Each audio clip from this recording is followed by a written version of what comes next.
over the summer. We have three main public processes going on. The first one is the Metropolitan Solid Waste Policy Plan, and that is really talking about how do we create county and state and private entities, create the atmosphere for waste prevention, recycling, organics, before we go to disposal, whether it's waste to energy or to landfilling. And that's a public process that's going on and still accepting comments. Tonight's focus is on that second item, which is a certificate of need process. Peter will get in a little bit more detail of certificate of need, but what it's really about is the amount of waste that's being created and disposed of in the Twin Cities and where does it go. And then finally, we have a third event that's actually a public meeting tomorrow, next week, Wednesday evening, and that's about the Burnsville waste management, landfill, and the supplemental environmental impact statement. These conversations are all going on because we really are talking about the nearly 3.3 million tons of waste that's generated in the metro cities alone. On average, a household generates about a ton of waste per year. And even though our recycling rate has been increasing and we're at 47% of materials being recycled or composted, it still means 53% needs to find a home that for disposal. And that's what we'll be talking about more tonight. To add to that, a couple of years ago, one of the waste to energy facilities closed, which means all that capacity is now looking for a space in a landfill. And so that has increased landfilling in the metro by 30%. And so that what brings us to today. And with that, I'm going to kick it over to Peter, and he'll get into more details on the certificate of need process. All right. Thank you, Kirk, for the introduction. And again, I want to reiterate to everybody that took time out of your busy schedules to join us this evening. I know evening meetings are not always the most fun for folks, so we really do appreciate the time out of your schedules and your willingness to be with us this evening. Just a quick, brief discussion about what our agenda is going to be this evening was the welcome that Kirk just did. I'm going to give this presentation of our preliminary determinations for the 4 metro landfills. Again, just to reiterate, this CON process was only for facilities located within the 7-county metro area. And then after that, we will open it up for comments and questions. And we'll talk about how we would like to do that with this group. And then at the end of that, we can talk about next steps. So that's how it's going to go this evening. Just to start out, an obligatory photo of a landfill. I believe this is Pine Bend.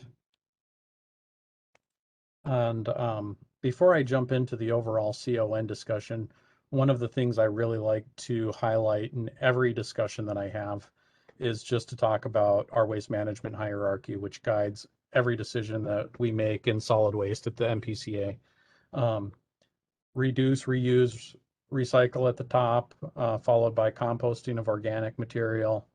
Resource recovery and waste energy comes next, and then landfill is the least preferred option. There is one thing that's never highlighted on our waste management or our waste hierarchy is illegal disposal. So that's actually below landfills. We don't want backyard burning or burying things in the back 40, for example. This process is governed by state statute 473-823 and the Metro Policy Plan. Basically says that no new municipal solid waste, which we think of as household trash or trash from commercial businesses, cannot be permitted in the metro area without this CON stating that the need is there for the capacity. And the important piece of this is that the commissioner shall certify only to the need that there are no feasible and prudent alternatives to that facility that are higher on the hierarchy. However, if it's speculative and conjectural, we can't include that as part of our discussion. So I know those are fluffy, weird words, and we talk about that a lot, but the bottom line is we have to take a look at the system as it exists and understand whether or not these are real numbers or are they numbers that may be aspirational. And we draw that line so that we are staying within, okay, the Hennepin Energy Recovery Center is operating at full capacity downtown. That is a feasible and prudent alternative, but it's at full capacity. So we can't assume that more waste is going to be going to that facility. And that's just kind of a brief example of how we interpret that language. Going on to what the Metro Policy Plan, which is where we have a little bit more detail here, is that the resource recovery facilities must be operating at full capacity that serve the metro area before the MPCA was going to issue the notice to facilities that we were accepting applications for more capacity. And that the counties had to certify waste being disposed of as unprocessable. As of today, those resource recovery facilities have been running at full capacity for over a year and a half, or about a year and a half, back to the beginning of 2020. Again, there's that orderly and deliberate development.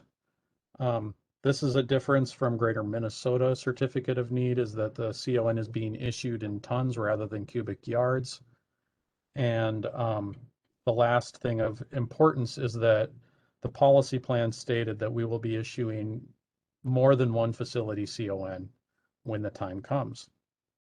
And the reason for that was if there were some emergency at a landfill and it was the only facility serving the metro area, say a landfill fire or something, that created a situation where waste couldn't be disposed of at that facility, we wanted to have a backup facility that would allow us to take waste someplace else. So a little duplication in the system, if you will. Brief highlight of where we are in the timeline.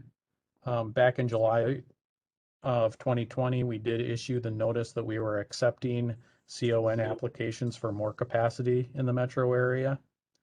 The facilities then had a 180-day period to fill out those applications and submit them to the agency. PCA formulated and developed our CON determination in May was when we got these numbers finalized, and then today is the public meeting. Assuming everything goes well, after we take into consideration the comments that we will be accepting through the end of the month. So this is not your only opportunity to comment. We definitely encourage you to submit written comments as well. Then PCA will be issuing our preliminary determination of findings of fact by the end of July, ideally. Now, that does not mean that these facilities can necessarily start taking that waste immediately, and I'll get into some of that, but some of them may have more permitting steps to go through. This is a really good visual because this shows the 4 facilities that have requested additional capacity. Rich Valley and Pine Bend are in Inver Grove Heights. Burnsville Sanitary Landfill is in Burnsville, and Demcon is in Shakopee.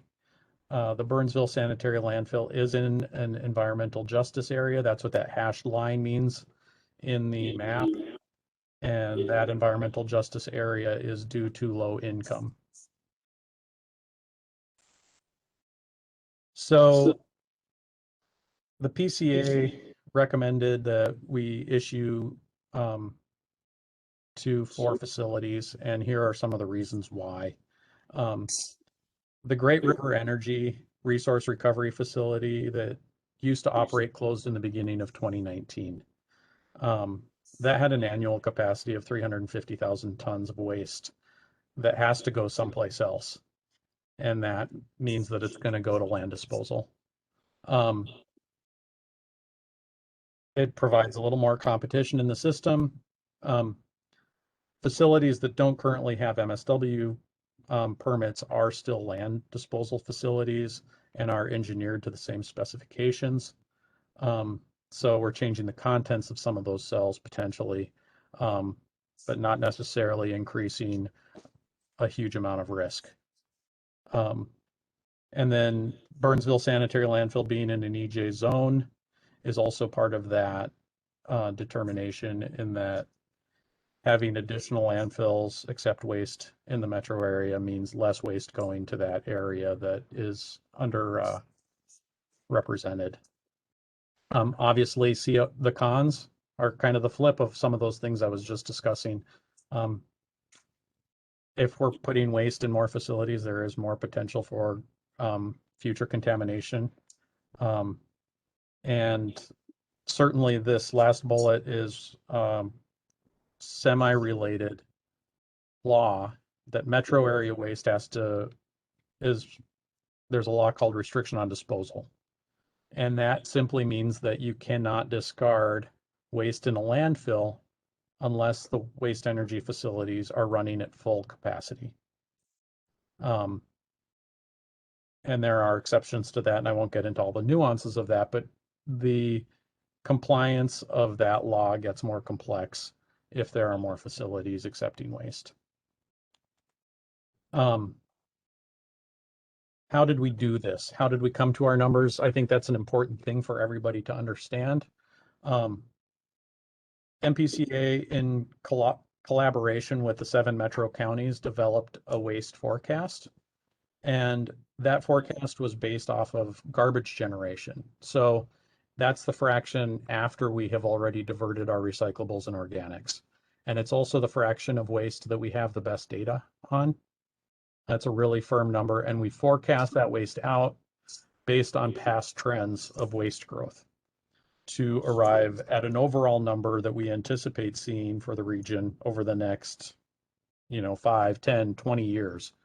And then we went back to the counties and we worked with each individual county to say what above and beyond what you're doing now do you think you can reasonably assume based on what's written in your current master plan for additional recycling, additional composting, to reduce the amount of waste being generated over this period of time. And each county contributed to that and weighed in on it. In some cases, the counties disagreed with the MPCA forecast and provided their own custom forecast. And when it was within a margin of error with our forecast, we accepted that. And in all cases, they were. And then all those forecasts were within our variance of error. So just to give you an idea, I know this is a lot of numbers and I don't expect any of you to look at them closely, but this just shows the amount of waste we expect to be generated in each county over the next 10 years. And as you can see at the bottom, over time, that's a little over 1 million tons per year being generated. So when you add those together, this is the cumulative. So this is year on year. So you can see the slight amount of growth. It's not a huge amount, but it does add up. But when you add the total at the bottom, this starts to show you if we issue 10 years of capacity, we need to find space for 11 million tons of waste. So that is the process.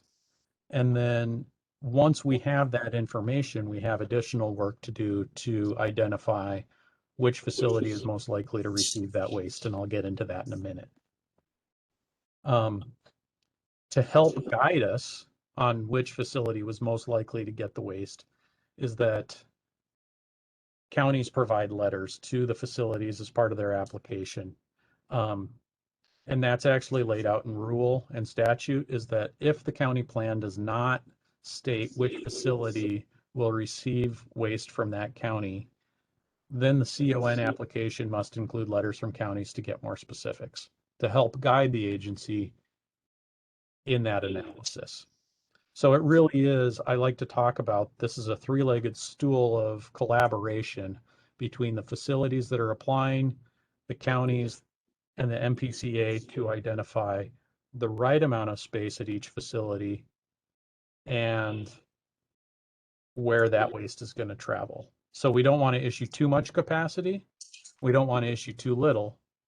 So it's this juggling act of trying to get that number as accurate as possible, knowing that tomorrow the forecast will probably be wrong, you know, as soon as there's a change in the economy, waste generation fluctuates.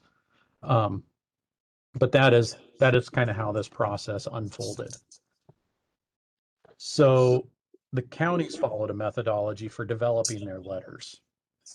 And the big thing is that the Twin Cities metro area is largely privately run by private haulers. And I don't think that's a surprise to anybody on the call tonight. But within a private system like that, the counties don't dictate where the waste flows, and that's why their county master plans in the metro area don't state that their waste goes to a particular facility. The free market chooses that. And the second bullet's really important here is that each company chooses where to send their waste. For example, a waste management truck is not going to go to a Republic landfill. They're going to go to the waste management landfill. And vice versa. Republic trucks are not going to go to a waste management landfill. They're going to go to their own landfills. So that assumption was one of the assumptions that the counties used in their letters. And then the other assumption was we have this unaffiliated waste from independent haulers, independent transfer stations. What do we do with that? And the decision was that that waste is then distributed evenly among the applicants, so that we weren't choosing winners and losers of that waste. And then the last piece is really important, is that there are facilities outside of the metro area, whether they're in greater Minnesota or in Wisconsin or Iowa, that sometimes accept waste from the metro area. And we had to account for that so that we were not giving that capacity to a metro area facility. We had to subtract that waste out of the total. So hopefully this shows you how the counties formulated a plan. And I think Anoka is a really good example of how they took that waste out. Is roughly 50% of the waste from Anoka County leaves the metro area and goes to Elk River landfill in Sherburne County, which is a greater Minnesota facility. So we didn't want to give that 50% of the waste in Anoka to a metro facility, because we know that reality on the ground is different than that. So that was accounted for in these numbers. So these are some just preliminary determination numbers based on the county letters with no adjustments. Okay. And these were for 10 years. And we actually had this over the 10-year projection. So we issue CON in an amount of waste, not in a duration. So when we talk about 10 years or 7 years or 5 years, that's simply the amount of time that we expect the waste that we're issuing to last. And I think it's also really important to understand that CON is meant to be an iterative process. So just because we're issuing a certain amount today doesn't mean that we'll never issue it again. It also doesn't mean that we are going to issue it in the exact amount of time we're talking about. That's just the expected amount of time. So in this case, if it was 10 years, in 10 years down the road, we would be expecting the landfills to be reaching their permitted capacity again, like we are now. And we would open up for applications, revisit the data, see if we're generating less or more waste than we were this time around, and reissue capacity again, so that it is that orderly and deliberate development of facilities. So we don't end up with a huge amount of landfill space or far too many facilities than we would like to have. So hopefully that's clear to people. So again, taking the letters, I talked about these 5, 7, and 10-year windows, and I just wanted to provide windows of what it looks like for each of these facilities for those expected timeframes. And again, these numbers are unadjusted, and I'll explain what that means here briefly. Several of the facilities, and specifically 2, do not currently accept municipal solid waste and will need additional permit approval in order to start accepting waste. CON is the first domino that falls in that process. MPCA estimates that it would take roughly 2 years for those facilities to get the full permits in place to start accepting waste under this certificate of need. So there's a 502,000 tons that we would have expected those facilities to take in the first 2 years that they can't accept. And so a decision was made on how to deal with those 2 years of waste from those 2 facilities. The reason Demcon and Rich Valley are called out again is because they don't currently have permits to accept MSW. The other 2 facilities do, so it's not as relevant. Even if they're going through the permit process, they can still accept MSW right now. So essentially there were 2 options that the PCA evaluated. One was that we could have evenly distributed that waste to Pine Bend and Burnsville, the other 2 metro facilities, and each facility would have gotten roughly 250,000 tons more for the duration of their certificate of need. The other was to not issue it to anybody. And the idea was that that waste could flow out of the metro to a non-metro facility or out of state. And when we looked at the data, MPCA went with option 2 because frankly, a lot of the waste that goes through the Demcon transfer station right now likely goes to a greater Minnesota facility. And the same would be true for Rich Valley. Is based on our conversations with facilities and companies that we've had over this time, that's the most likely thing that would happen. So that capacity is still available for our greater Minnesota process. If a facility needs to apply for certificate of need, they can apply for it, and that 500,000 tons is there and it hasn't been used by another facility, so we're not double counting the waste. I know it gets very complicated. So essentially here are the adjusted numbers. And there are a lot of changes happening in the system right now in the metro area. Organics capacity is really crunched. There was a lot of disagreement about restriction on disposal over the last several years that was just resolved. And the PCA wanted a little bit of time to see how things are going to shake out, and we didn't want to issue a really long duration of CON before evaluating how those changes will be seen.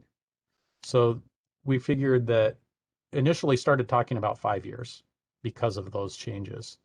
And when we looked at the numbers, we realized 5 years is essentially really only 3 years for Demcon and Rich Valley. And that just seemed too short and too small an amount. So we decided in greater Minnesota, the standard CON issuance is 10 years.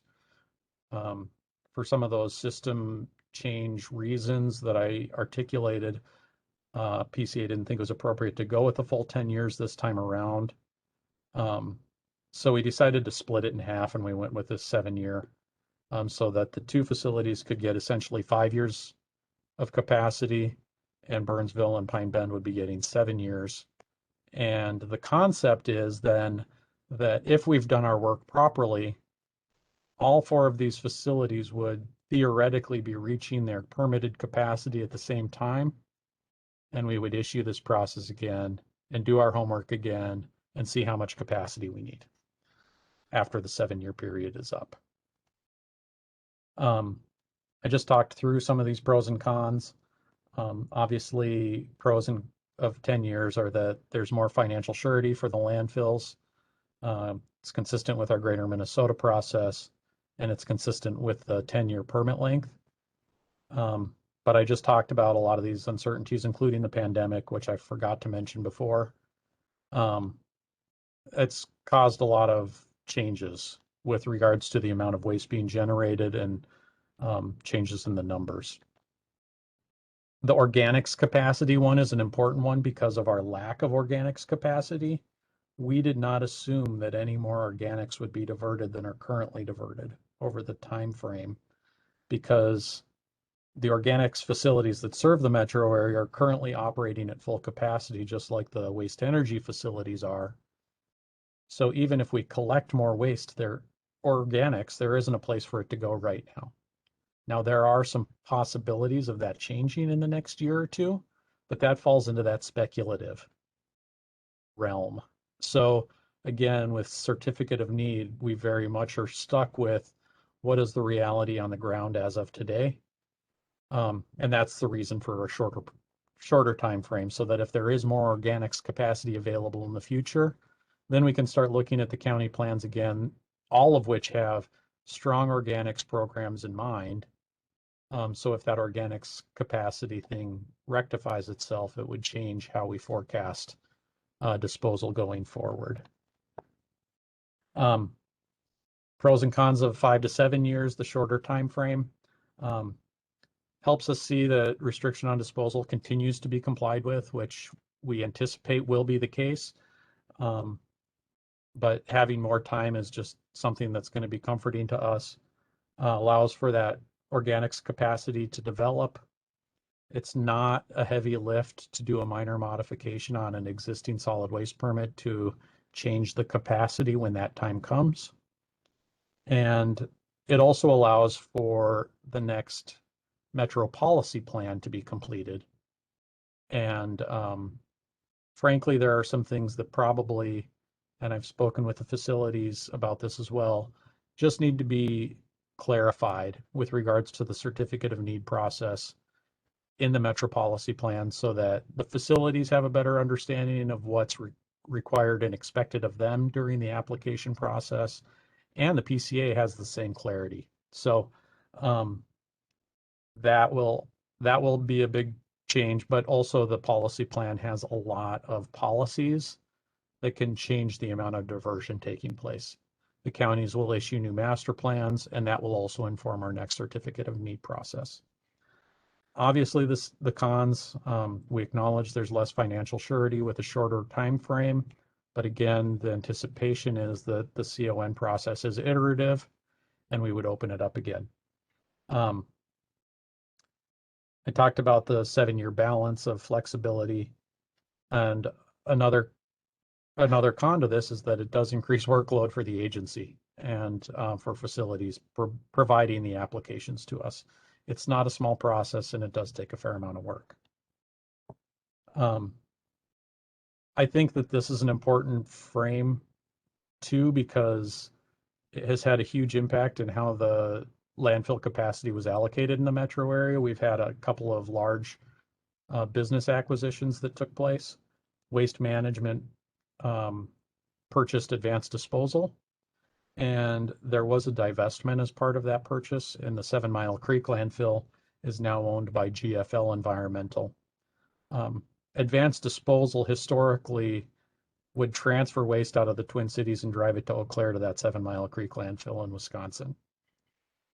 Because Waste Management owns that transfer station, but not the landfill, the assumption is made that that waste is going to stay local with Waste Management now. Randy's Sanitation was purchased by Republic Services. That's another big acquisition. A lot of their waste previously went to Spruce Ridge and Elk River, but now that they're purchased by Republic Services, it's assumed that their waste will flow to Pine Bend. And Dick's Sanitation was purchased by Waste Connections, SKB, so their waste is likely to go to Rich Valley if the permitting process is successful there. So I just wanted to highlight the level of detail we went through in developing these numbers to do our best to get the flow of waste to the correct facility. Real quick, I know there's a lot of numbers here, and this is essentially how waste was managed from the Twin Cities. Landfill waste was managed from the Twin Cities metro area last year. And as you can see, the totals on the right, I just want to highlight Burnsville and Pine Bend because they're the only two that are eligible under this current certificate of need process that are listed here. Was 236,000, and I'll show this on an ensuing slide, and 358,000 tons per year. I talked about the 7 Mile Creek landfill was an additional 42,000 tons a year that we don't anticipate going there anymore. Also, I want to highlight Lake Mills, Iowa's 42,000 tons. That was waste that Waste Management was sending from Burnsville because their capacity at Burnsville was getting limited in their permit. So they were trucking it down to their landfill in Iowa. That's also assumed to stay local now. So just some things that were nuances, but worthy of highlighting here in the presentation. So just to compare the existing facilities, Pine Bend in their first year would receive approximately 20,000 tons more than they received last year. Burnsville, roughly 50,000 tons less. And again, some of that's due to acquisitions and just changes in the system.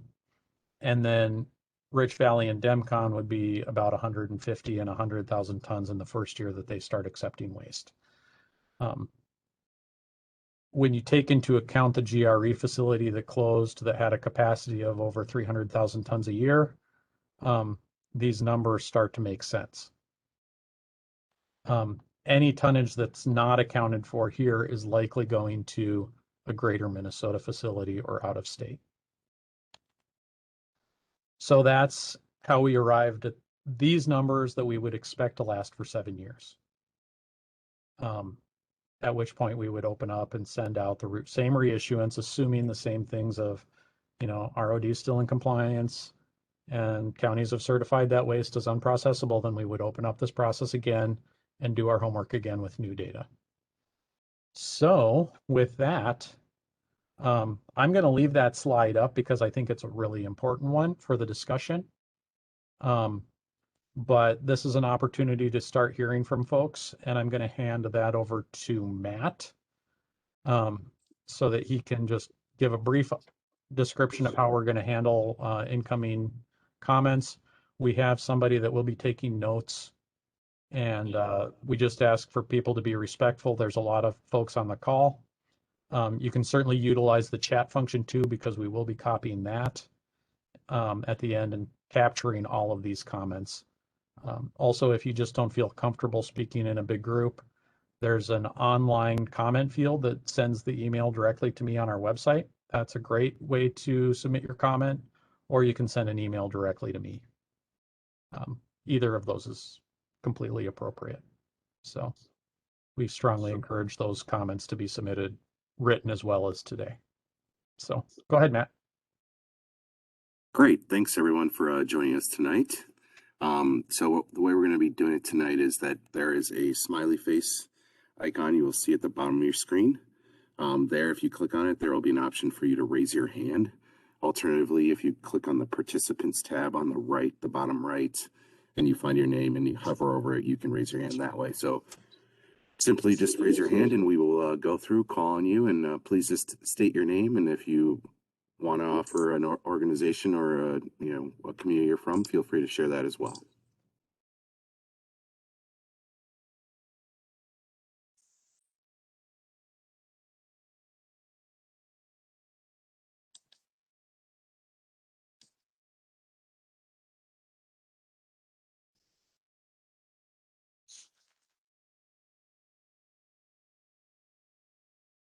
It's always hard to get the ball rolling with a big group. Nobody wants to speak first, so don't be shy. Ellen, why don't you go ahead, Ellen? Okay. I'm Ellen Perot. I live in St. Paul, and Minnesota needs to come to terms with the waste problem. It's simply not fair that the government has prioritized trash burning incinerators for so long. 6 of the 7 incinerators in Minnesota are located in communities of color. Studies have shown that higher levels of particulate matter are tied to 15% higher COVID death rate. I think it makes sense to use landfills that are committed to limited and zero waste by using existing processes on site. Why would MPCA consider adding 2 risky new landfills to the mix when we already have landfills that can process additional waste? We should stop burning trash and polluting the environment, and we should also curb the growth of new landfills. Thank you for allowing me to make those comments. Thank you, Ellen. Roger, why don't you go ahead? I would like to know more about the process that the existing industrial and demolition facilities will need to follow in order to be permitted to take MSW. And then I may have some follow-up questions on that.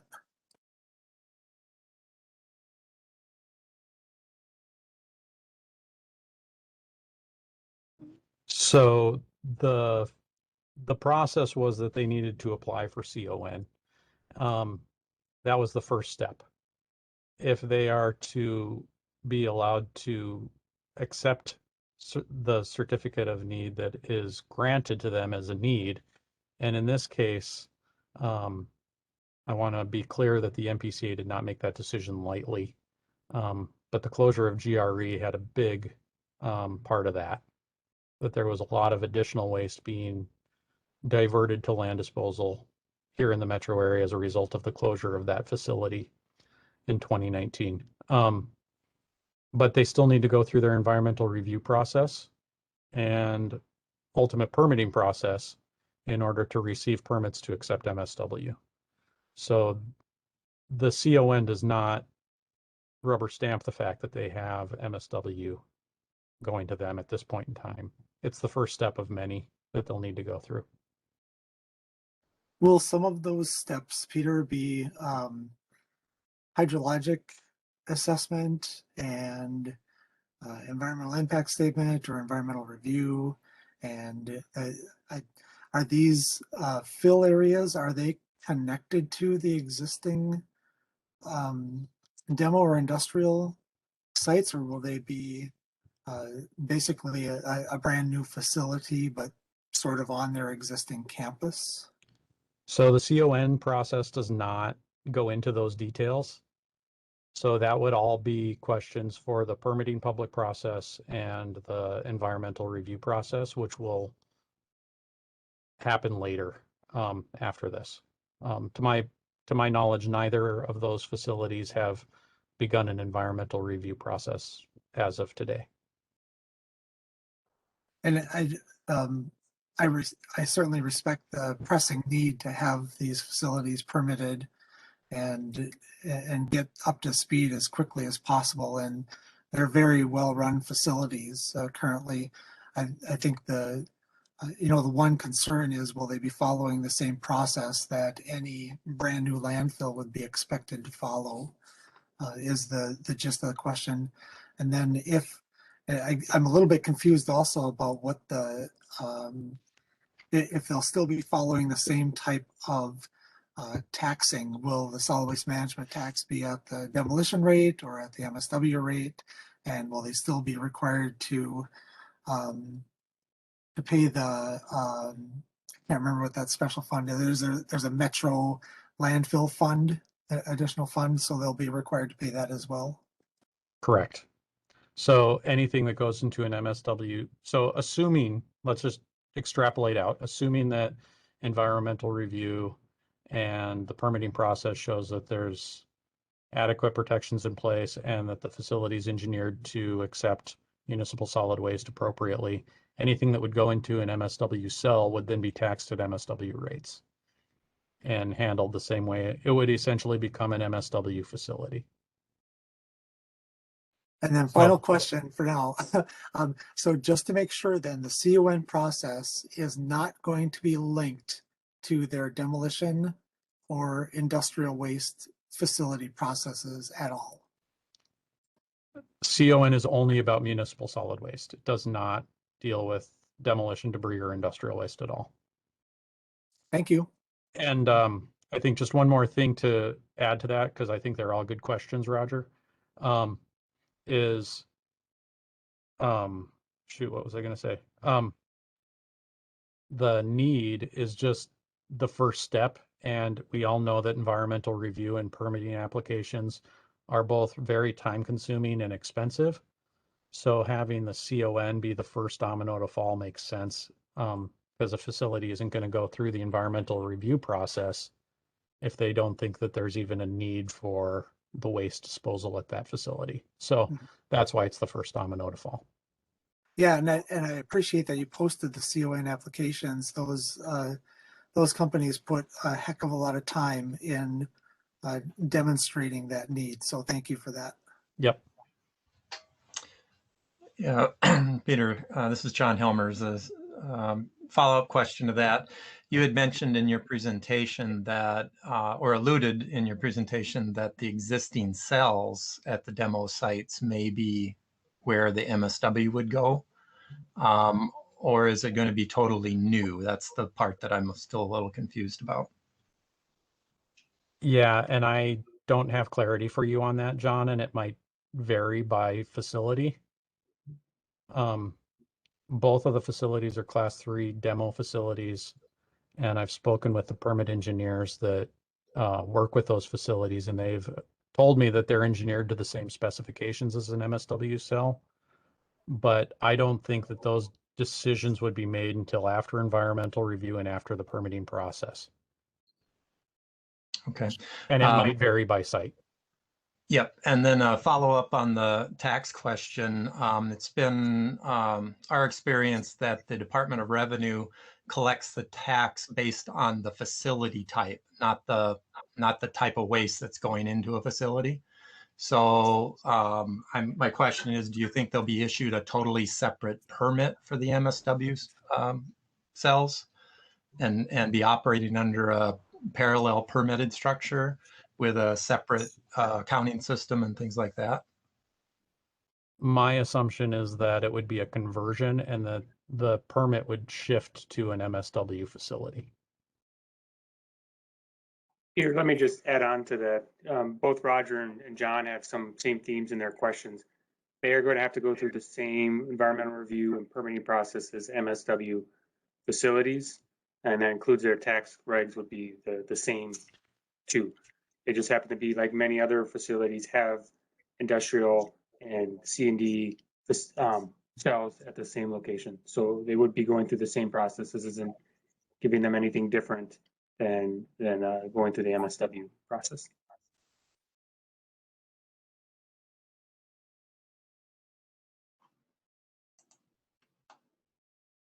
Colin, why don't you go ahead? All right, thank you very much. Right now, it's my understanding that the landfills currently used in the metro area have renewable and recycling components on site. So why are you considering creating 2 new landfills to take mixed use waste when we already have landfills that serve this purpose? And how do we know that these proposed landfills will do, what are they going to do with recycling on site? And are they looking to turn, I guess I'm a little leery. Are they looking, to turn a quick buck at the expense of the environment? I just think that it makes the most sense to just expand the existing landfills instead of creating new ones.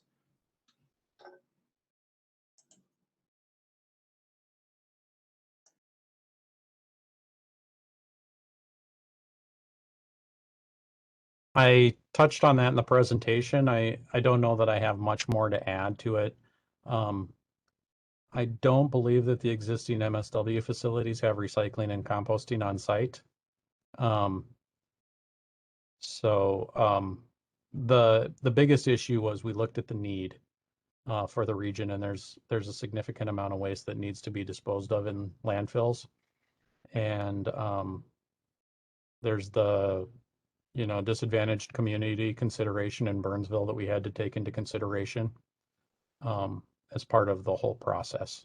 So all of that weighed into the decision to allow these other facilities to also accept MSW, provided, again, I can't emphasize that enough, provided they complete their environmental review and permit process appropriately. Thank you.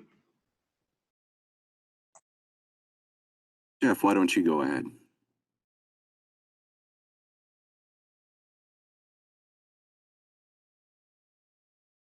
Is there a Jeff with their hand up? Yeah, this is Jeff Rubel from Bar Engineering. A couple of questions. I assume the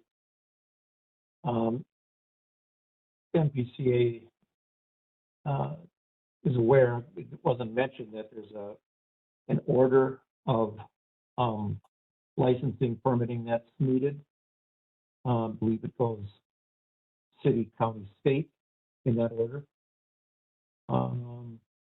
So I think that's important to mention too. I guess seems like environmental review first, then city, county, state. Second, I want to just make sure you are in agreement with that. And then secondly, what is the, and this is a simple question, I think, what is the tons to cubic yard ratio that was used? Is that in Minnesota rule or statute? Sure. I'll address the first question first. Yes, absolutely. When I talk about permitting process, I am also including the local authority that exists, and local permits and authorizations all have to be acquired as part of the overall package to receive the final permit from the MPCA. So great point, and I think it's good to highlight so that people know that those local authorities absolutely have to be in place in order for the facility to operate. With regards to the second question, can you repeat it for me really quickly? Sorry. Yeah, the ratio of cubic yards to tons that were used, and is that in Minnesota rule or statute? Sure. So in Minnesota rule, it's required, in which governs certificate of need in greater Minnesota. So that's a different process. The requirement is that we issue cubic yards, CON in cubic yards. In the metro area, it's governed by 473 and the Metro Policy Plan. And the Metro Policy Plan stated that we would issue the CON amount in tonnage, because that's how it's measured going into the facility, and that's how we measure waste in general as it flows through the system. So no conversion was necessary in this case because we're issuing it in tons. Because there's always differences in compaction rates. With that said, the two facilities that are currently operating have very high compaction rates, and it's pretty close to 1-to-1. That's not a perfect, but we didn't need to use conversions for this because of tons.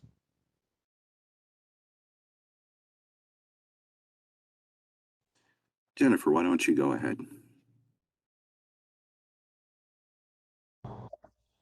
Hi. I know you went over this in the presentation, but I need to be reminded or just made clear for Demcon and Rich Valley, when they're waiting the 2 years to get all the permits, etc., you said that waste would have to be sent someplace else. Where did you say again it was likely to go? I was purposely not specific. But to other facilities in greater Minnesota and or out of state.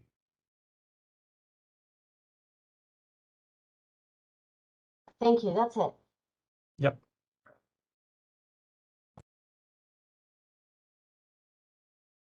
Chris, why don't you go ahead? Hi, this is Chris.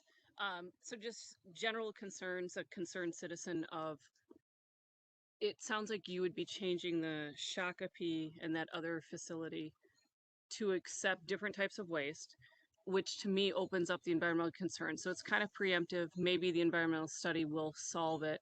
But with that being near water, with the Shakopee one being near water, I have great concerns of contamination and just mishaps that we've all seen happen in this world. And with water being so precious, and even not able to put, you don't want to put fertilizers and pesticides on the grass so it runs into the water.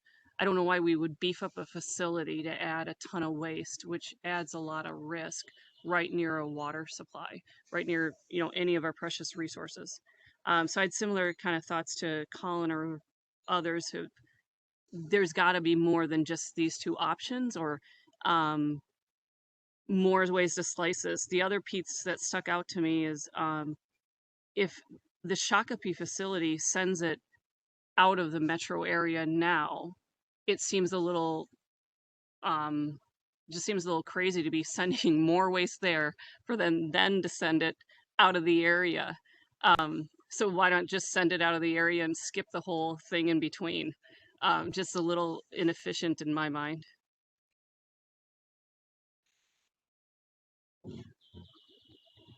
Yeah, thank you for the comment. What I will say to you with regards to that is both the environmental review and Burnsville Sanitary Landfill is actually going through the environmental review process now. Their public meeting is next week. So the DEMCON facility in Rich Valley will be going through this more public comment period, and that comment's probably better for those processes than the need discussion that we're having today. But I certainly hear your concern and appreciate it, and we'll be noting it down. Okay, thanks for noting it. How about Yep. the reaction to if that facility is already sending it out of the area? Why wouldn't we just send it out of the area too and not change a whole facility or introduce risk? Yeah, I guess there's a lot of considerations with all of those things. How much impact does the travel have in terms of GHG emissions and other issues there? But again, that's stuff that's going to be addressed through the environmental review process. So from a CON standpoint, keeping the waste more local makes some sense. But that may choose to not be true once environmental review uncovers possible concerns in the future. And I just don't have answers to those questions yet because that review hasn't been done. Okay, thank you. Yep.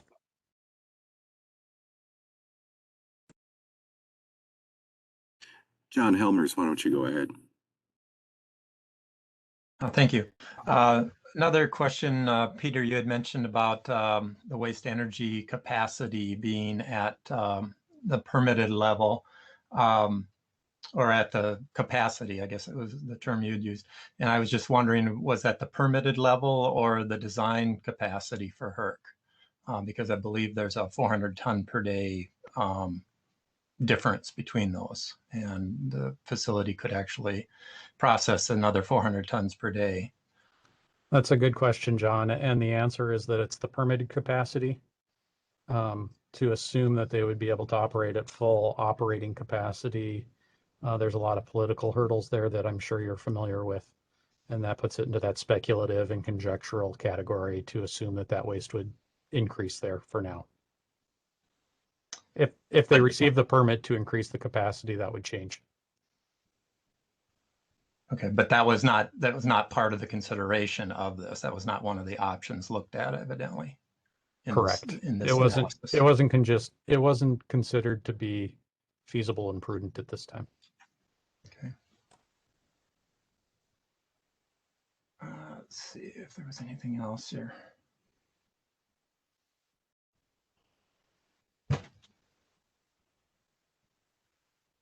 Oh, the other component that we had discussed as being a potential risk factor, which really is germane, I think, to this discussion of issuing the certificate of need, is that combining various types of waste generators into one hydrologic situation can muddy the waters, both figuratively and literally. And if there is a potential impact in the future, is the state causing the citizens of the counties to take on more liability through this process? And is that consideration of this?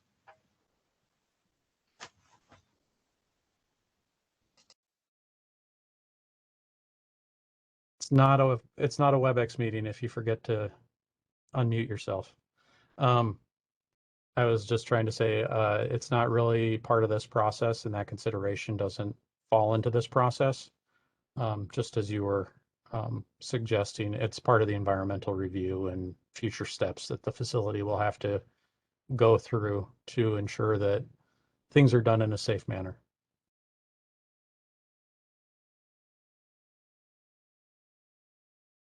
Joseph, why don't you go ahead? Awesome, thank you. So I'm from Scott County, so I'm a little bit more concerned with like the Shakopee, the Burnsville ones. Not that the other ones aren't important as well, but you guys did a nice job going over all the details why you're looking to do what we're going to do and all that kind of stuff. But you didn't touch on too much as far as what is it going to look like in the local area for those people living nearby, like in Shakopee. Like I'm in Jordan, but still I'm up in Shakopee often enough. If they're going to be expanding those sites, how is it going to affect the daily life of people like living in Shakopee and Burnsville? Yeah, you're absolutely right. Um, and that's not what this process does. That's part of the following steps. So, but yeah, I've driven past that facility many times, and you certainly see the landfill as you drive by on 169 there. But that's part of the environmental review and permitting process to make sure that any kind of nuisance or hazards for the surrounding community are addressed as part of their permit. I gotcha. When will the environmental review be completed? We anticipate that those future steps will be occurring over the next 2 years, but a lot of that depends on when the facility chooses to start that process and just the workload on the environmental review team. And this is an area that I don't deal with specifically, so I don't know exactly, but there are also differences in whether or not there are trigger levels between whether or not an environmental assessment worksheet is necessary or a full-blown environmental impact statement is necessary. And that depends on the amount of waste and a number of nuances that I don't have the expertise to get into. But that would determine the timing as well. But an environmental assessment worksheet would take less time. Okay, thank you. Yep.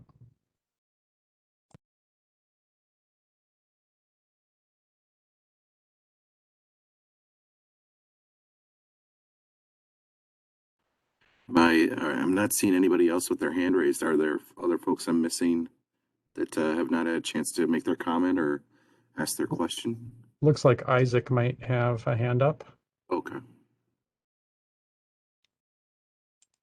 Go ahead, Isaac. Hi, this is Isaac Carlson McCain. Just curious, what would happen if the environmental review process for one of the other two facilities or both found like some showstopper that did not let that facility come into existence? Would we have to go through the con process again? No, that's a great question, though. The existing facilities that have already applied would still be considered.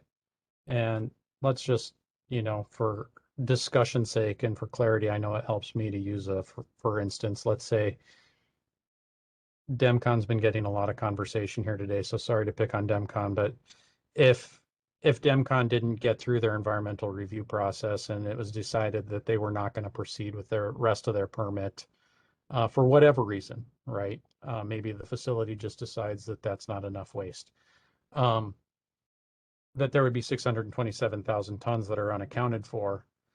We would go back to all the county letters and we would do the same assessment for the waste that is currently allocated to DEMCON to identify which facilities that waste would be most likely to go to, whether it's Greater Minnesota or Metro, and allocate it appropriately to the other facilities. So if it's in Greater Minnesota, we wouldn't allocate it because that's a different process and facility specific, but that waste would be held aside so that that future facility could apply for it as part of their CON. Much like the Anoka Elk River example I used earlier. If it happens to be unaffiliated waste that we expect to stay in the metro, we would divide it evenly among the remaining facilities for the waste that's expected to stay in the metro. Thank you. Yep. Oh, one thing I want to add to that, Isaac, just because I think it's really important, is, Pine Bend, for example, has their permit in place already. So the day the CON is signed off on, they have that additional capacity. We would just have to do a minor modification to that facility to increase their certificate of need at a later date, and it would be a pretty easy process.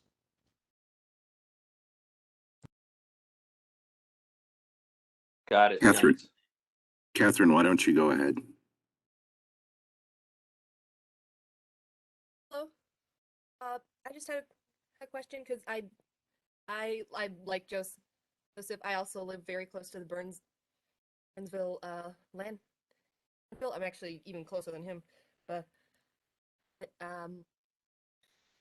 so I understand that that one is currently under environmental review. But are they also taking into consideration? I mean, I know they're taking into consideration that it's very close to the Minnesota River, but there are also a few wildlife reserves in the area. It's close to a residential area and a couple schools. So I wanted to know, like, are those things being taken into consideration?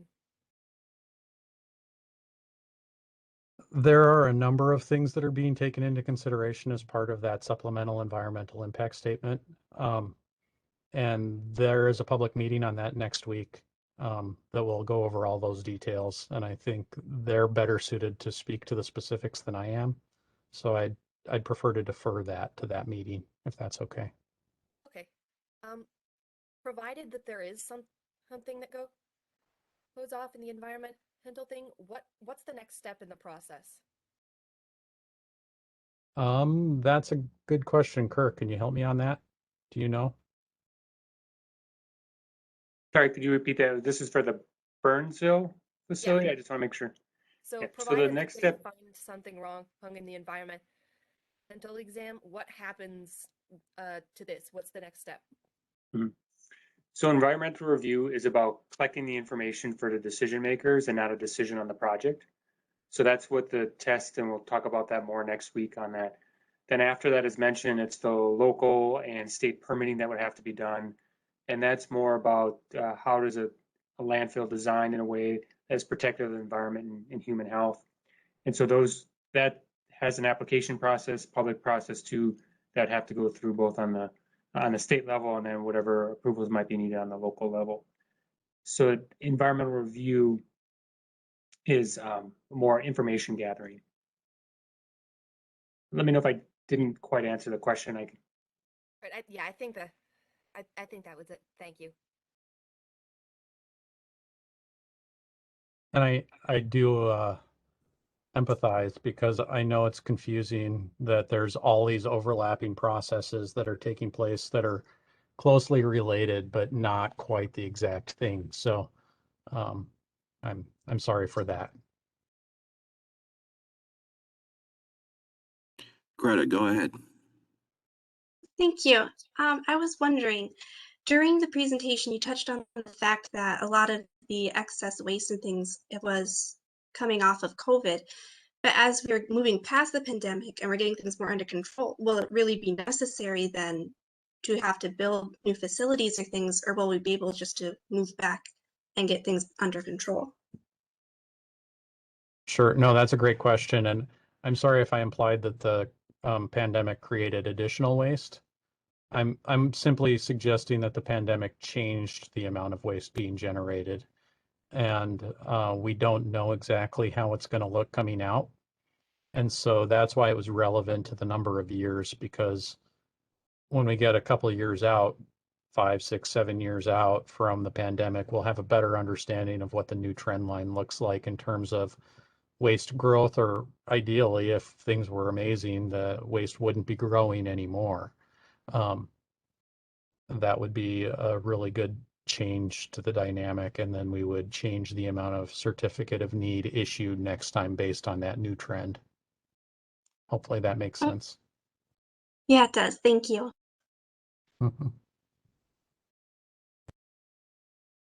Micah, go ahead.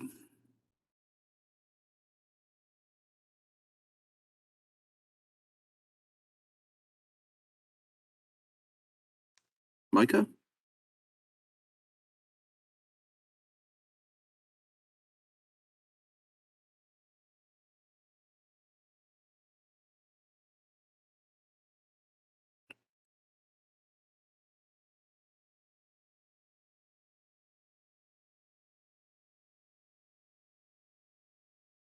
Micah, please feel free to go ahead.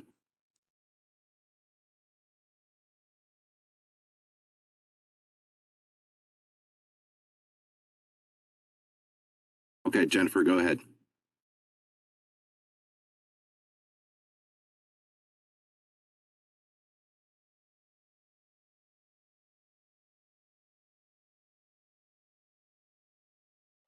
Sorry about that. Just had a brain blip and I couldn't figure out how to unmute. This is a really basic question, but I gotta ask it because it's been bothering me. And it might take like a historian, but why is it that the major landfills are near these important rivers? Historically, I mean, they're all on these really important bodies of water. Maybe not right there, but close. What's the history of where landfills were sited? Is there a simple answer? Probably will be overgeneralizing this answer. And it definitely predates me, and it predates the modern landfills that we think of today. But historically, people found low-lying areas that they could push waste into and easily fill up. So frequently that's how it happened, was that there would be a low-lying area somewhere and the community would use that as their town dump. And that's not unique to Minnesota. That's true across the entire country, that was just a convenient place to put stuff. And with rivers, a lot of times that low-lying space was a quarry. So you'll see the Burnsville landfill is right next to a quarry. That, you know, the river creates that low-lying area because the river sediment is what becomes the valuable material that the quarry is mining. And then you've got a low-lying area and people fill it up with trash. That's the history of it. And then over time, if there's already a facility in place, it's easier to keep it there than to site something new. So you would say these sites date back many decades? I couldn't. Yeah, I could not tell you, and actually somebody from Waste Management might be able to tell you when their facility started down there. But that facility's been there as long as I can recall. Thanks. That's it. I'll just add on a little bit to what Peter said. A lot of landfills pre-exist local or state or federal regulation. As Peter mentioned, that just was outside of town. You actually see a history, and especially in Twin Cities, old dumps progressing further and further out through time.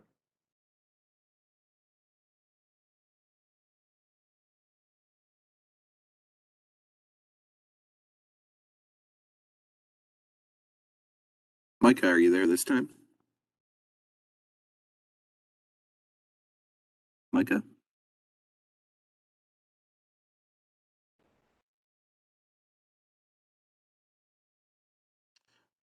All right, Rachel, why don't you give it a shot?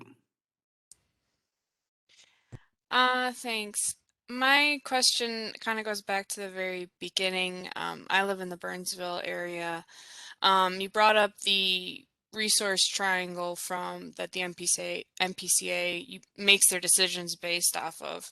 And before anything goes into a landfill, there are plenty of other programs like resource recovery and things like that. How much consideration was given to looking into, if not expanding those programs or making new programs or developing those facilities? How much consideration went into that before deciding to expand the landfills? A lot, actually, and thanks for the question. It's part of that county process that I talked about. So every 6 years, the MPCA issues a new solid waste metro area policy plan, and we're actually just kicking that off now. And that public comment period is also open, that really talks about all of the potential ideas we have to divert more material from disposal into higher and better uses, and maybe get rid of the waste entirely to begin with, under reduction. And then the 7 metro counties have to develop individual county master plans that they implement to help reach the goals. And there is a 75% recycling and organics combined goal in the metro area right now, that the counties are working to achieve. But we're held by the statutory language of feasible and prudent. So we have to make these decisions based off of what is most likely to happen over the next 7 to 10 years. In this case, 7 years, since that's the approximate time frame we're assuming. And the reality is, when we talk to each individual county and we talk to them about their plans, how much more material, how much more divertible material do you think you can get out of the waste?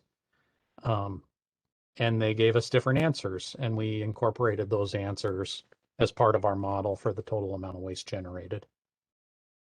Okay. Is there like a program that the MPCA uses to provide funding to expand these or invest in new technologies for resource recovery? Yeah, there are actually a couple of funding sources that the state uses to help counties meet their objectives in the metro area. The first one is statewide. It's called SCORE. It stood for, back in the day, there was a legislative commission on recycling and the environment. So that's what Select Committee on Recycling and the Environment, and the acronym stuck. So we call that SCORE. And as part of that, the counties report their waste information to the agency, and we give them money for approved plans, approved solid waste plans that that are approved by the agency to help implement and achieve the goals. So that's one funding mechanism. And the other for the metro area is there's a $1 per ton, a $6 per ton fee on every ton of waste that's disposed of at a metro landfill. And that goes into the metro landfill abatement account. And much of that money then goes into what we call the local recycling development grants.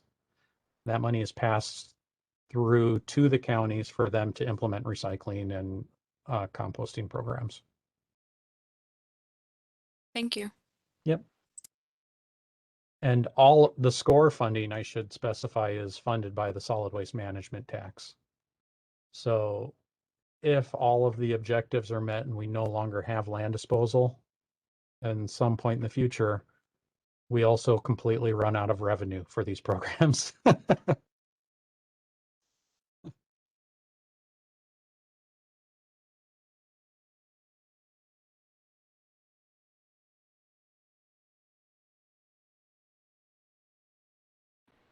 Peter, I don't know if we addressed this question in the chat, but there's a question about why was the one facility closed? I can't remember which one it was, but can that facility be reopened and used? I'm guessing it's referring to GRE.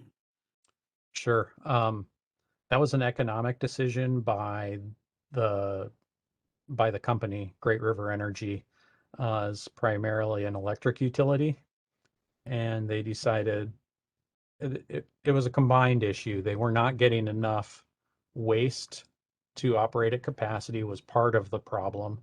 And the other half of the problem is that the cost of solar and wind have dropped substantially.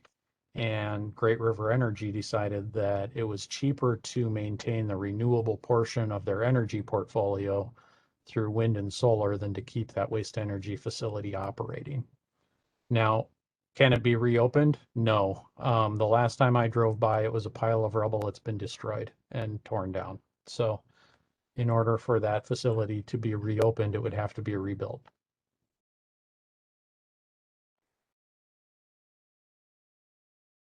All right, Micah, let's give it a shot.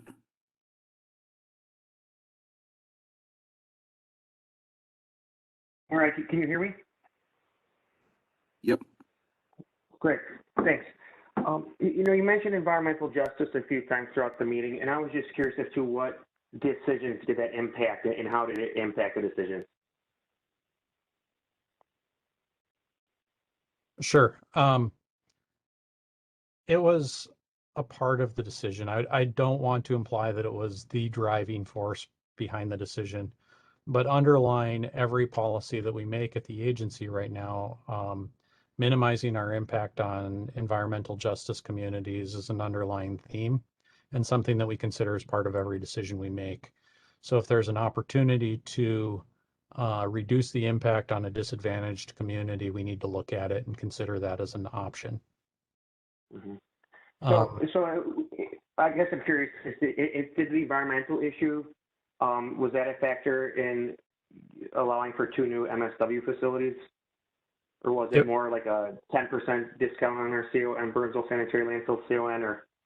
It was, I wouldn't call it a discount, but it was certainly a contributing factor to allowing the other 2 facilities to convert, along with the GRE decision to close. So, you know, it's not simple to parse that out as a specific, but it was one of the considerations.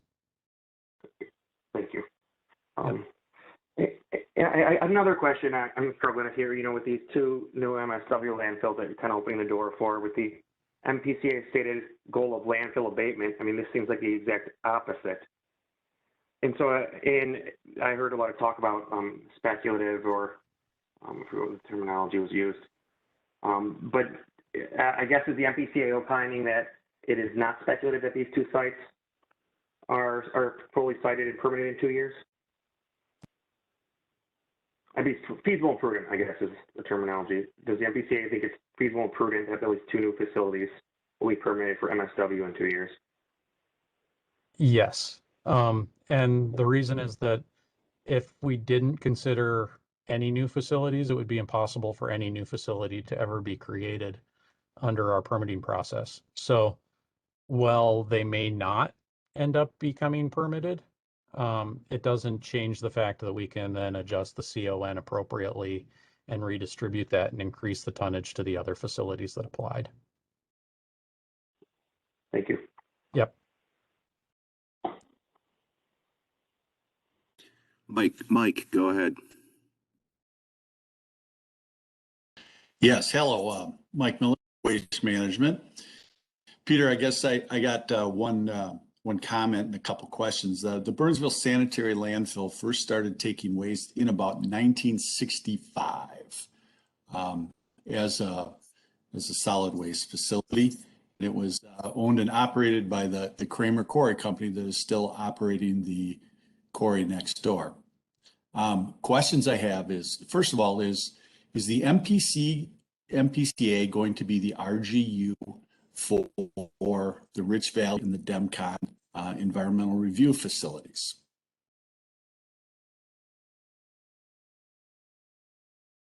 Would we be the responsible government unit for those facilities? Yes. Yes. I do not know the answer to that question, but we can look into it and we'll get back to you. Okay. Sorry, I just don't know. All right. I don't know. Thank I you. don't know if Kirk does. I can just go a little bit. Mike, the rules for environmental review are established by the Environmental Quality Board, and it talks about there how the RGUs, the responsible government units, are assigned, so we'd follow those same rules. I would have to look at them, but I would suspect that the agency would be the RGU for those. So, sorry, I'm going to stop using the acronyms. Responsible government unit, like we are for others. So unless for some reason there's a difference there, and the interpretation of the EQB rules by EQB, if they're, you know, someone else asked to be done, it's all carried out by those rules. Right. I guess we were just hoping there'd be consistency amongst environmental reviews for MSW facilities. And I guess kind of adding on to Micah's point and to your comments earlier, Peter, about how you've kind of steered some of the volumes away from the Burnsville Sanitary Landfill's CON application. By doing so, it does impact and would impact the life of the facility. So I guess I'm asking you guys to take a look at some of your other statements and press releases that are calling it a 40-year expansion, when that was based on some numbers that we initially submitted for a CON application. And if you've greatly reduced that number, the 40-year life cycle is no longer valid. That's a good comment, Mike. Okay. Thank you. Thank you. That's all I have tonight. Great, thanks. Rachel, why don't you go ahead? Yeah, sorry. So thinking about then that more on that triangle, then a lot of the second option is going towards landfills with gas to energy. And pardon me if I don't know enough about the local area, but I'm not sure. Does Burnsville have a gas to energy facility? Do they burn? And how does that affect? Do they plan on expanding that facility? Do the new facilities have those kinds of gas to energy abilities in place? And what is the plan for that, if that's possible? Sure. I don't know all the engineering specs, so Mike certainly can jump in and correct me if I misstate this, but it's my understanding that Burnsville has gas to energy at their landfill, and I believe that Pine Bend does as well. Because the environmental review and permitting haven't taken place at the other two facilities, I do not know the answer to what will be there at those facilities with Okay. regards to gas capture. All of them are required by permit and rule to capture gas in some way. They just may not create energy with it. Okay. Does this expanded capacity then affect the long-term closure and care for these areas, with any plans on giving them back to the community in about 50, 80-ish years?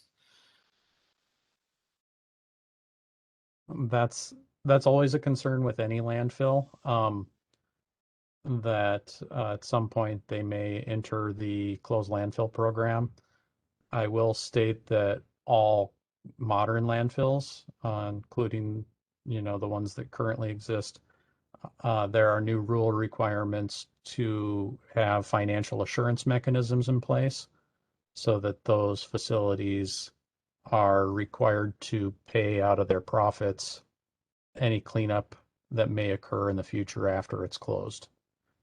So there have been efforts made to make it so that there's less tax liability on the community with the new permits and the new rules around modern landfills. Okay, thanks.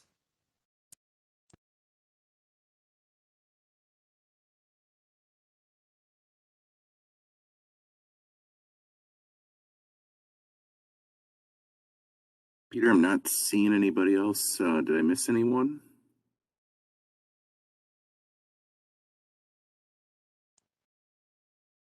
I don't think so. All right. Well, I just want to reiterate how much we appreciate all of you spending your evening with us. This comment period is open through July 1st. So if you feel like you just weren't comfortable speaking up in this group, or you have more substantial comments that you are concerned might not have been captured by our note takers adequately, I strongly encourage you to write those down and submit them in writing. And those public comments are being taken officially through the end of the month. At which point we will start to move forward with our preliminary determinations, none of which will become final determinations until environmental review is completed and until the permit is actually issued for these facilities. So this, with the exception of Pine Bend, it's the first step of many for these facilities. Pine Bend is the only one that has an existing capacity that they can utilize in their existing permit. So that's where we are. So if there are more questions, I'm happy to stick around. I will stay on the call until everybody else is gone. So I'm here. But with that, that's the end of our meeting if you don't have any more comments or concerns.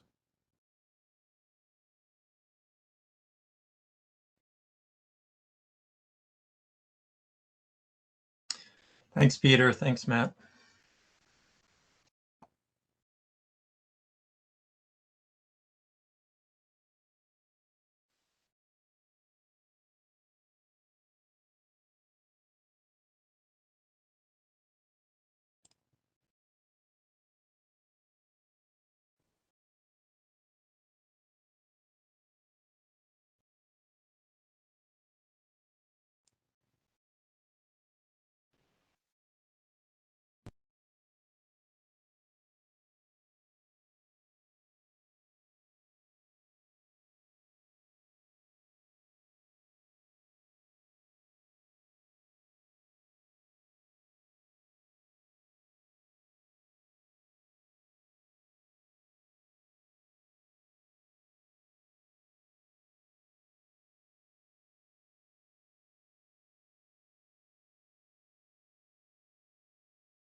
I just saw that Isaac had put a question in the question and answer section and I missed it.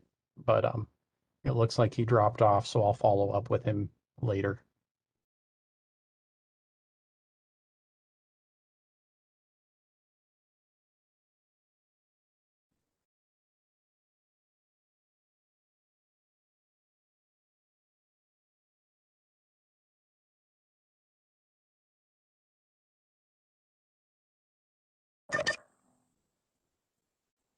Hi, Peter. This is Cindy Nash. I'm the planner for Louisville Township. Can you hear me? Yeah. Just wanted to give you a little bit of feedback. You hit a few different times that there's environmental justice issues with the Burnsville Yeah. facility. If you look in documentation from past environmental impact statements, particularly related to the Trunk Highway 41 river crossing that was done in 2007, there's documented environmental justice impacts in the Louisville Township location as well. Okay, that's good to know. Um, It wasn't showing up in our overlay. So yeah, I'm not surprised, and it's probably related to how the overlay occurs, but there's very specific neighborhoods that have high concentrations of low income and minority populations. could you please send me that documentation or a link to it so I can review it? Yep, I sure can. Thank you. Yep, thank you.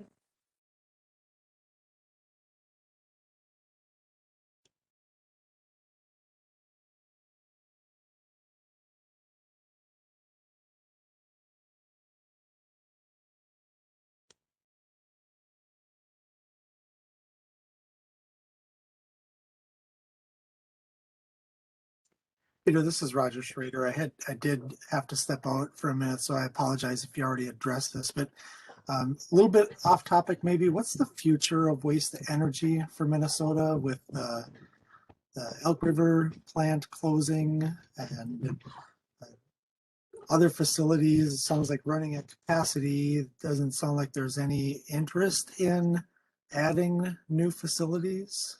Does the agency have a sense of what direction the waste energy is going? Yeah, I don't have any indication that the existing facilities are going to close.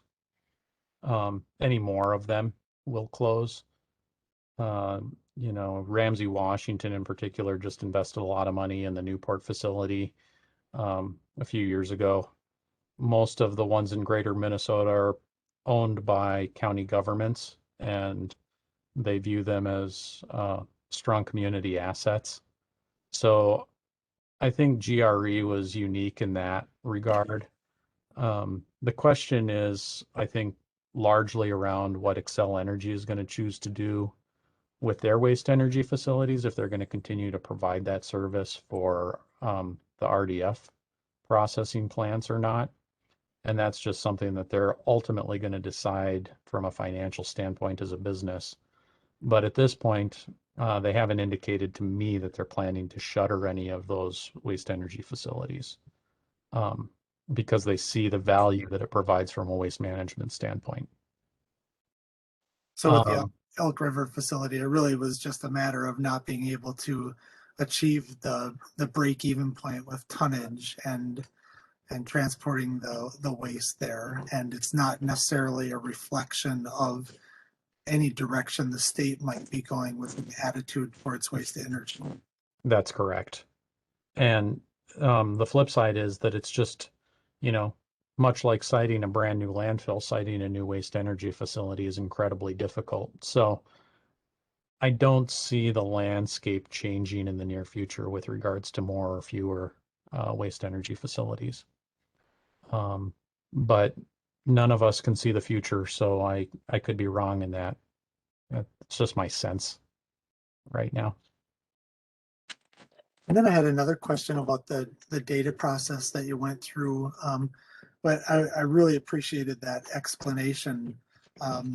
In this area, Southwest Minnesota, we relied on the goal volume tables to establish CON and our projections. And looking back now with the benefit of hindsight, 10 years, those goal volume tables were quite a ways off of what very much too low with regards to their projections.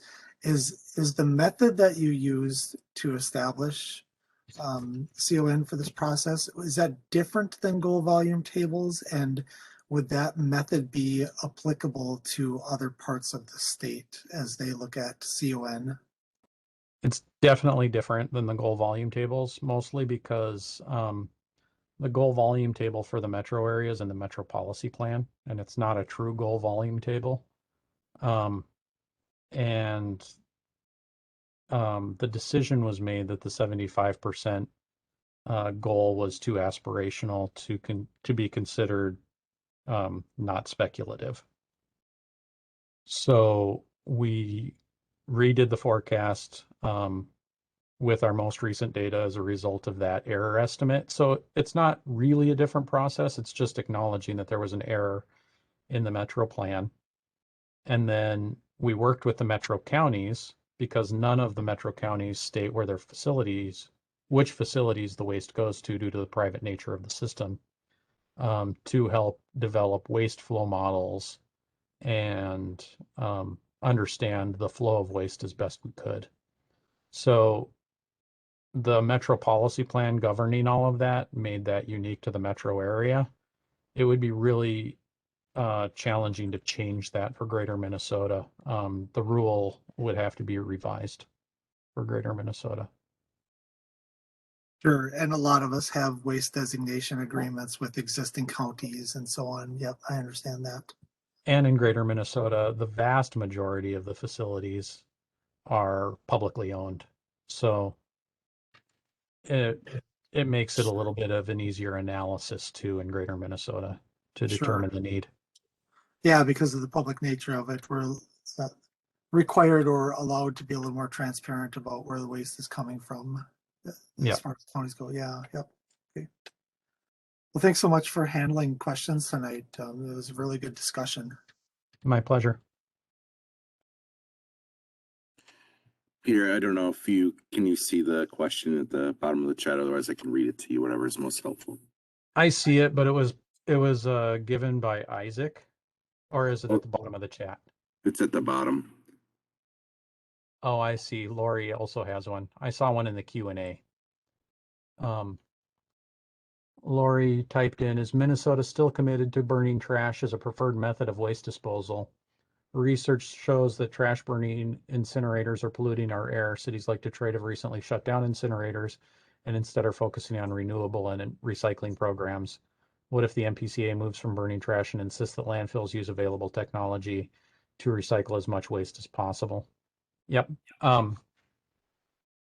Yeah, so Lori, that's a great question. All of the environmental analysis around waste energy and landfilling still demonstrate that waste energy facilities are preferable. I work with a woman in air permitting. Her name is Ann Jackson, who was here when most of the waste energy facilities were built. And what she likes to say is when they were built, they were awful. They didn't have very good control equipment. And yeah, they were dirty spewers of pollution, but they have also really done an excellent job over the last several decades of taking their responsibility seriously, putting new rules in place in the air program to control the contamination, and they operate much cleaner than they used to. Landfills have air emissions as well. So there isn't good evidence that demonstrates that it would be a net environmental benefit to move the waste from waste energy to land disposal. In fact, the science indicates that the opposite would be true because there are legacy impacts from landfills. Whereas like the GRE facility, the day that facility stopped accepting waste, its environmental impact was over because the building was simply decommissioned and removed, and there wasn't a legacy pile of garbage in that location, and that site can now be used for other uses. So hopefully that explains the reasoning why waste energy is still considered to be preferable. I think this is Kirk, and I'll just add on, and Peter did a good point on the disposal in there. The state is investing and will continue to invest also in waste prevention, recycling, or organics. The Metro Policy Plan really pushes counties and the metro area to do organics, for example. And that's something that other process, I think it would be helpful if you could also comment on that for the Metropolitan Solid Waste Policy Plan that Peter mentioned. That's still open. I think that would be very helpful for, to get that information too. Because at the end of the day, we have, proposed things to the legislature too. For instance, the last couple of years, we've asked for more funding for food rescue. It's a waste prevention piece to make sure it doesn't go into landfills, market development for recyclables. This year, there were two different legislative initiatives that we had. Also, this one was called the Landfill Responsibility Act, which would require landfills to use 3% of their revenue for waste prevention to make sure we have less going to landfills. And then the other was to help with composting, making sure that things are compostable or labeled correctly, because that would really help our compost facilities grow too. So there are other activities too. It's just that, as Peter mentioned, this conversation is about one aspect of the larger pieces that we're doing in our solid waste parts. And so that's just to give you a little broader picture too. Thanks for adding that, Kirk. I think that's an important piece. There's a question from Tasha Hubel. I'm sorry if I mispronounced your last name. That I think Kirk should address. I think it's more appropriate for you to answer. But the question is, I'm baffled that Governor Walz and his administration pledged to achieve 100% clean energy by 2040, yet the MPCA is considering creating 2 new municipal solid waste landfills. Would it not be better to invest in expanding our current landfills and offering them the resources they need to utilize new technology to recycle as much waste as is possible on site? Sure. And I'll take a. I was going to say the Landfill Responsibility Act might be worth mentioning. Yeah, the Landfill Responsibility Act is one thing that the agency and the governor proposed, which was for landfills to invest 3% of their revenue to even go further up than recycling, just waste prevention in general. Before you and I even get to the waste bin or the recycling bin, decide where to go, prevent that waste from being created by creating grants for programs to do that.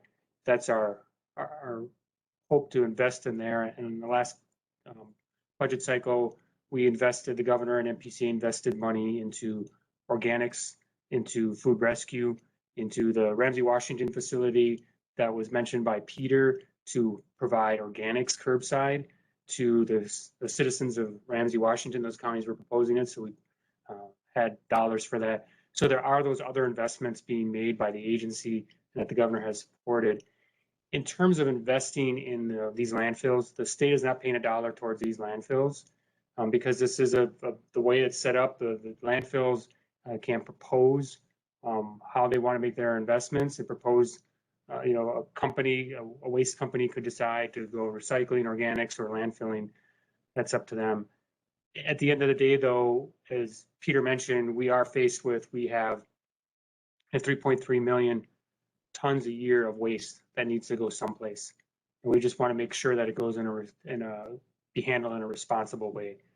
We agree, and that's what most of our other parts of our job is, getting higher up the hierarchy, and we'll continue to keep doing that. But in the meantime, a short-term need is to put that waste someplace. This is not something we take lightly. We are, and we will continue to work further upstream too, but this needs to be done at the same time. It's not an either or, unfortunately.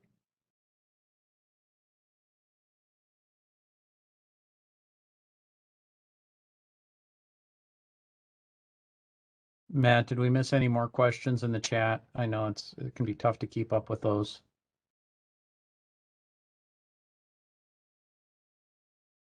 I don't think so. Okay. And then we'll have to follow up with Isaac on the Q&A question.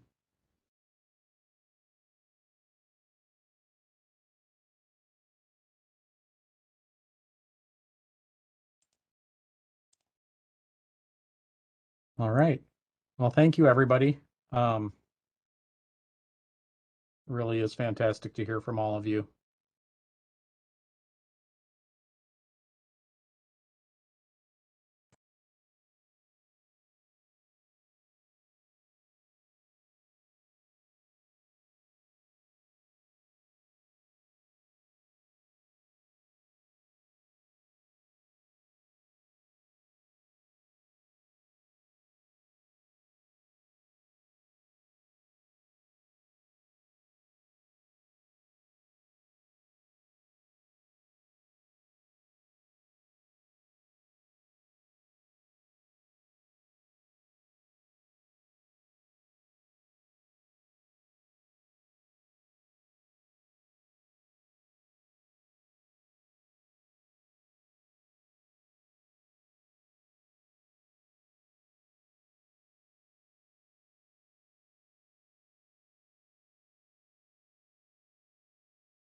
last opportunity for comments in this meeting. Obviously, written comments are still available. So if there's nothing else, we'll call it a little bit short, 15 minutes early, so folks can get on with their evening.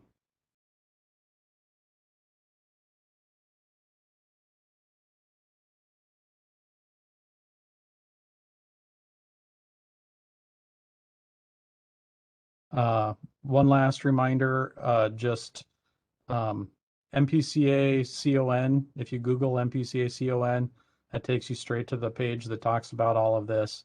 It's got the comment form there as well as my email address, and you can contact me with any questions or concerns you might have. And comments again through July 1st. Thank you.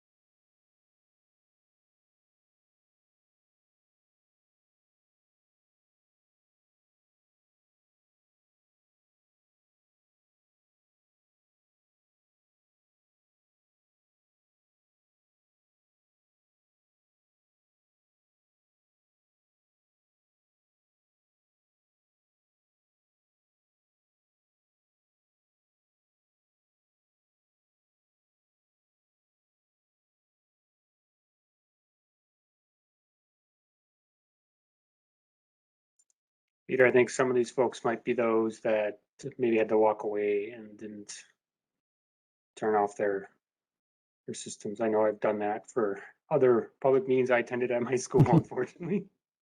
No, I think that's true. So, Lauren, why don't you go ahead and end the meeting, and we'll call it a day. Okay, sounds good. Thank you.